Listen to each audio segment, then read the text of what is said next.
ادارہ تعلیم و تحقیق کے زیر اہتمام ایک ورکشاپ میں مختلف مکاتب فکر کے دینی مدارس کے اساتذہ کی ایک نشست میں مذہبی شناختیں، تاریخی صورتحال اور درپیش چیلنجز کے عنوان پر 1.5-2 گھنٹے گفتگو کا موقع ملا۔ کئی اہم سوالات بھی سامنے آئے جن پر معروضات پیش کی گئیں۔ چند بنیادی نکات جن پر گفتگو کی گئی ملخصاً حسب ذیل ہیں۔ نمبر 1، بر صغیر میں مسلمانوں کی مذہبی شناخت بنیادی طور پر سنی، حنفی، صوفی اسلام کی شناخت رہی ہے۔ تاہم تاریخی عوامل سے یہاں تدریجاً سنی اسلام کے مقابلے میں شیعہ اسلام، حنفی اسلام کے مقابلے میں اہل حدیث اسلام اور صوفی اسلام کے مقابلے میں سلفی اسلام کی شناختیں بھی قائم ہو چکی ہیں۔ قریبی زمانے میں اس تقسیم میں روایتی اسلام بمقابلہ تجدد پسند اسلام کا اور دعوتی اسلام بمقابلہ سیاسی اسلام کا بھی اضافہ ہوا ہے۔ سوشل میڈیا کی دستیابی کے بعد یہ تفریق اب گروہی شناختوں سے آگے بڑھ کر شخصی فرقوں کی شکل میں بھی سامنے آ رہی ہے اور مختلف اقسام کے داعیان اسلام اپنے اپنے شخصی حلقے تشکیل دے رہے ہیں۔ نمبر 2، اس صورتحال میں کسی قسم کی تخفیف کے امکانات بظاہر مفقود اور اضافے کے امکانات بہت واضح ہیں۔ اس کے دیگر تاریخی اسباب کے علاوہ ایک بہت بنیادی سبب جدید سیاسی طاقت کی خاص ساخت ہے، جو نہ صرف اپنے وجود اور بقا کے لیے کسی مذہبی شناخت یا مذہبی قانون کی محتاج نہیں، بلکہ اپنے بنیادی تصور کے اعتبار سے مذہبی شناختوں پر کنٹرول قائم کرنے کا اختیار حاصل ہونے کی مدعی بھی ہے۔ اس کے مقابلے میں دارالاسلام اپنی بنت میں ایک دینی سیاسی تصور تھا، جس میں حکمران طبقے کو قانونی جواز حاصل کرنے اور نظم سلطنت چلانے کے لیے کسی نہ کسی دینی تعبیر اور فقہی ضابطے کی احتیاج ہوتی تھی۔ یہ چیز جدید ریاست کو، چاہے وہ کتنی ہی اسلامی ہو، دارالاسلام کے ماقبل جدید سیاسی تصور سے بالکل مختلف بنا دیتی ہے۔ نمبر 3، دارالاسلام کا دینی سیاسی تصور اس نقطے کو بھی متضمن تھا کہ حکمران منحرف دینی رجحانات کا قلع کما کرنے اور ان کے شیوع کا سدجواب کرنے کا بھی ذمہ دار ہے۔ اس کے نتیجے میں کسی خاص دینی تعبیر اور سیاسی طاقت کے مابین تعلق قائم ہونے کا اثر بسا اوقات مخالف دینی گروہوں کی پرسیکیوشن کی صورت میں بھی ظاہر ہوتا تھا۔ جدید ریاست اس کے بالکل برعکس نہ صرف یہ کہ ایسی کوئی ذمہ داری قبول نہیں کرتی، بلکہ خود کو ہر قسم کی مذہبی شناختوں کے بنیادی انسانی حقوق اور جمہوری آزادیوں کے تحفظ کا ذمہ دار مانتی ہے۔ نمبر 4، سیاسی طاقت کی اس نئی وضع کو نہ سمجھنے اور ذہنی طور پر قدیم تاریخی صورتحال میں مقید ہونے کی وجہ سے مذہبی شناختوں نے اپنی تقویت اور توسیع کے لیے باہمی اختلافات کے دائرے میں تکفیر و تضلیل کی، اور سیاسی طاقت کے روبرو مذہبی سیاست کی جو حکمت عملی اختیار کی ہے، اس کے 3 براہ راست اثرات مرتب ہوئے ہیں اور ان کا مرتب ہونا ناگزیر ہے۔ یہ 3 اثرات درج ذیل ہیں۔ نمبر 1، سیکولرائزیشن کے لیے جواز۔ نمبر 2، مذہبی اظہارات پر ریاستی نگرانی اور تحدیدات کے قیام کا جواز۔ نمبر 3، مذہب سے لا تعلقی، تنفر اور الحاد۔ نمبر 5، جدید ریاست چونکہ فی نفس ہی اپنے قیام یا جواز کے لیے کسی قسم کی مذہبی بنیاد کی دست نگر نہیں،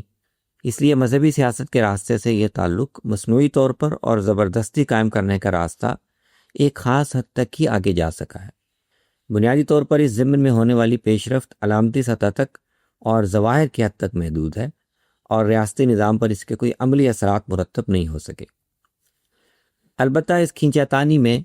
ایک طرف مذہب اور مذہبی قیادت کی اخلاقی ساکھ بری طرح مجروح ہوئی ہے،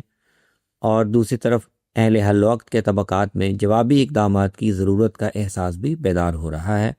جس کے نتائج بھلے کچھ عرصے کے بعد ظاہر ہوں، لیکن اس کے واضح آثار اس وقت بھی محسوس کیے جا سکتے ہیں۔ نمبر 6، سماجی سطح پر مذہبی شناختوں کی باہمی کشمکش نے جو بدنما صورت اختیار کی،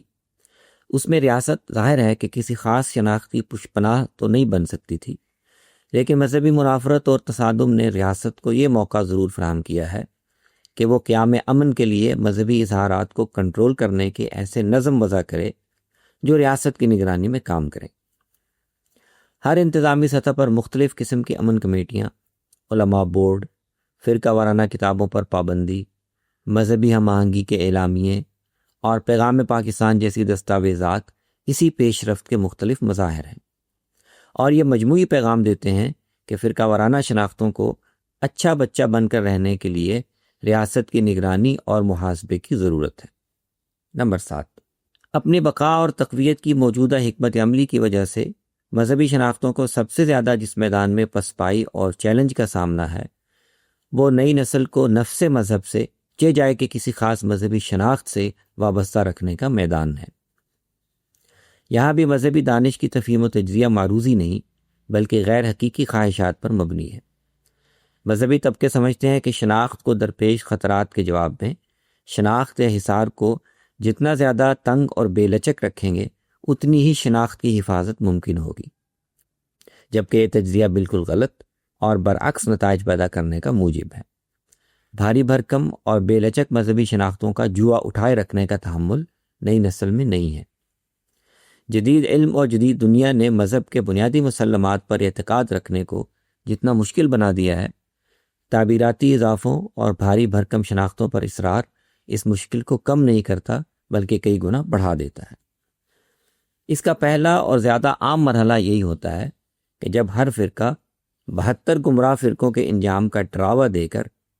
خود کو واحد نجات یافتہ گروہ قرار دینے پر اصرار کرتا ہے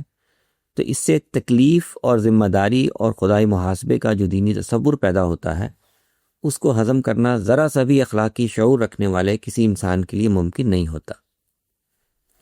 اگر اختلافات اور تعبیرات کے ہجوم میں واحد نجات یافتہ تعبیر دین متعین طور پر کسی ایک فرقے کے پاس ہے اور اس کے ساتھ وابستگی نجات کی اولین شرط ہے، تو کتنے لوگ ہیں جو سارے کام چھوڑ کر اس تحقیق کے لیے خود کو فارغ کر سکتے ہیں؟ اور اگر تحقیق کے بغیر اپنے موروثی فرقے کے ساتھ جڑا رہنا مطلوب ہے تو اس میں کسی ایک فرقے اور دوسرے فرقے کی تخصیص کیسے ہو سکتی ہے؟ یہ وہ پہاڑ جیسا سوال ہے جس کا جواب کسی بھی فرقے کے پاس نہیں ہے، لیکن چونکہ کوئی بھی فرقہ اس میں ذرا بھی گنجائش دینے کے لیے آمادہ نہیں، اس لیے انسان کا فطری نفسیاتی رد عمل یہی بنتا ہے کہ وہ اس سوال سے ہی ذہناً لا تعلق ہو جائے۔ یہی لا تعلقی پھر مذہب کی مشہود صورتحال اور مذہبی طبقے کی اخلاقیات سے تنفر میں بدلتی ہے، اور اسے اگلا مرحلہ الحاد کا ہوتا ہے۔ پس الحاد کے اسباب جتنے خارجی ماحول میں اور جدید دنیا میں ہیں اتنے ہی فرقہ وارانہ تعبیرات پر اصرار اور مذہبی رویوں میں بھی ہے، اور یہ رویے مذہبی شناختوں کے تحفظ کے ارادے سے دراصل اس بنیاد یعنی نفس مذہب سے وابستگی کو ہی ڈھا دینے کا سبب بن رہے ہیں جس پر کوئی بھی مذہبی شناخت استوار ہو سکتی ہے۔